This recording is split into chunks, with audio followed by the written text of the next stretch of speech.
Money makes the world go round. We've all heard the saying before, and it is indeed true. Sure, there are plenty of other things in life that can bring you happiness. Personal relationships, job satisfaction, or living conditions, to name just a few. But each of these are a lot easier to achieve if you have some serious cash behind you.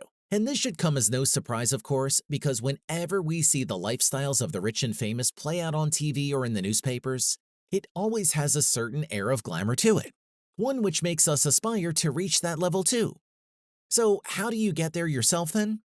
How do you reach the point where you're able to accumulate your own personal pool of wealth, allowing you to enjoy the high life as a result? That's the very question we're going to be attempting to answer today. Make sure you give this video a thumbs up, subscribe, and hit the bell icon to be the first to be notified of new behind the business videos that we post every week.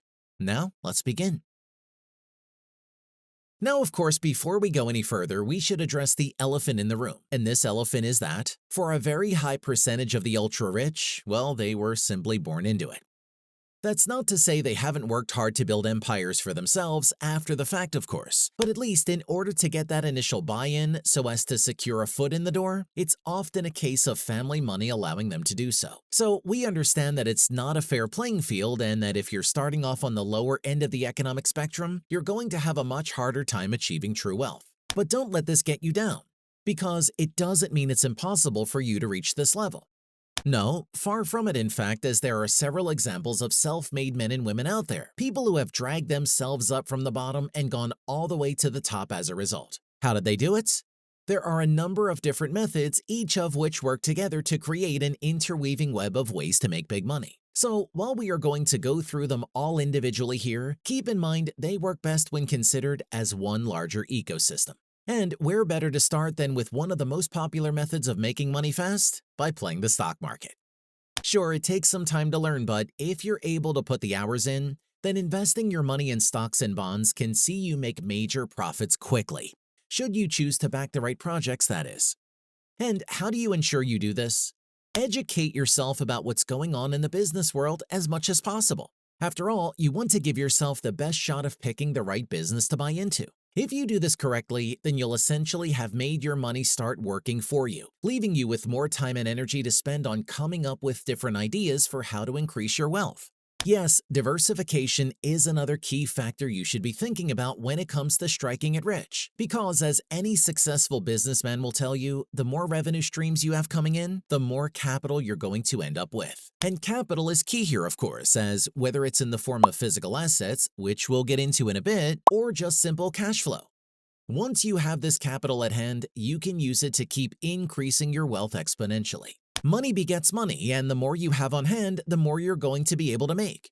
So with that in mind, don't just limit yourself to one company to buy stock in. Spread yourself around amongst a number of different places. It only means that if one should fail, then you'll have other cash coming in to keep you going.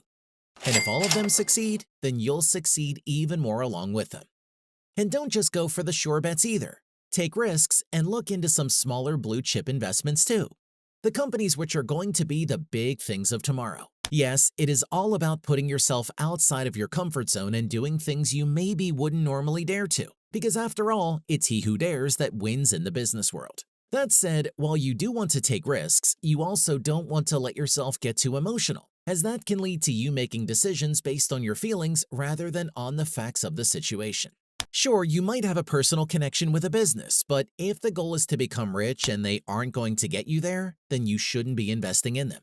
And if there's a company who's maybe involved in some things you find go against your own sense of morality, you're going to have to make a decision about whether or not the money you could earn from investing in them is worthwhile. Now, if you choose not to do this, that's understandable. We all have our own line which we're not willing to cross. But when it comes to the ultra-rich, there is a recurring theme of them being able to take any such personal feelings out of the equation in such circumstances and look at it purely from a business perspective. Yes, companies like Amazon or Nestle may have their many issues morally, but their reality is they make a lot of money for their investors. And because of this, their investors are only too happy to continue taking the risk on them. Of course, the idea of taking risks also applies out with the stock market too. If, for example, you want to make money through running businesses of your own, you should really consider either having a business that can cover multiple different areas or running multiple separate businesses at once.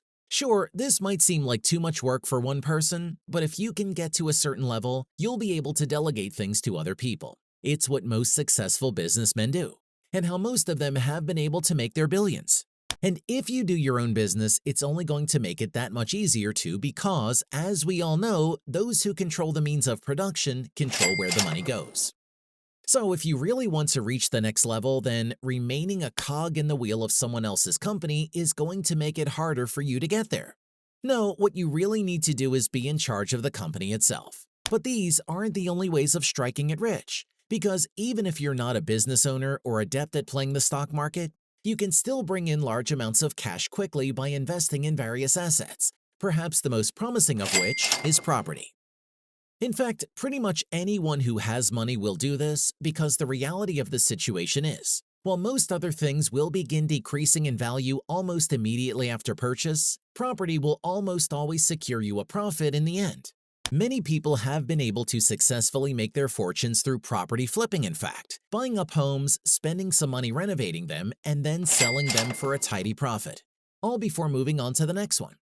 Yes, it's something that you don't have to be rich to get involved in either, as if you're able to save enough, there's nothing to stop you starting out doing this with a cheap apartment and then building your way up to bigger things from there. And if flipping properties doesn't sound like your thing, you can always use some of the other methods used by the rich, such as taking advantage of tax loopholes and safe havens. Sure, it might be morally questionable to some, but as we mentioned earlier, often if you want to make it big financially, you have to at some point put questions of morality aside. So with that in mind then, certain countries such as Switzerland, Bermuda, or the Cayman Islands will famously offer very low tax rates for people investing there, allowing someone to set up a bank account within their borders and stop a huge percentage of their income being taken by the government. On top of that, there are plenty of loopholes in the tax system which the ultra-rich will regularly exploit, such as claiming depreciation on owned properties, rolling forward any business losses to the next tax year, or earning your income from your investments rather than your actual job. Practice any of these and you may find yourself with a lot more money at hand come April. But of course, all these suggestions aside, perhaps the most important thing you can do in trying to accrue wealth is changing your attitude about money entirely. After all, when it comes to the richest of the rich, they all have a very specific mindset when it comes to their finances. A mindset which is very different to the average person, as it turns out. And in many cases, of course, that will come with being born into a better financial situation. But if you aren't so lucky, you can still retrain your brain to think this way. Change your spending habits, for example.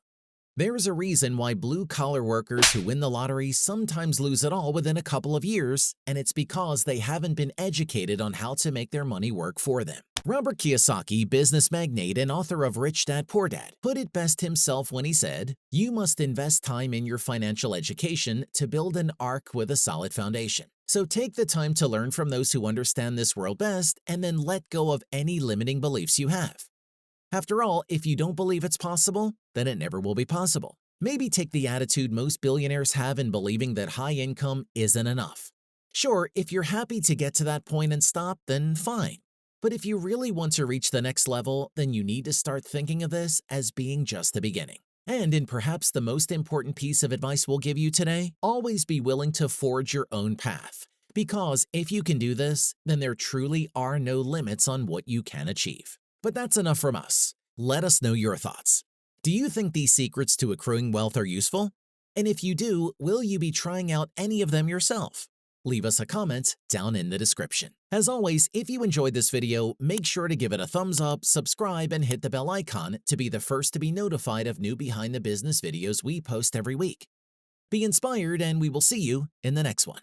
Since you made it all the way to this point, here are 2 more videos that YouTube thinks you are going to love.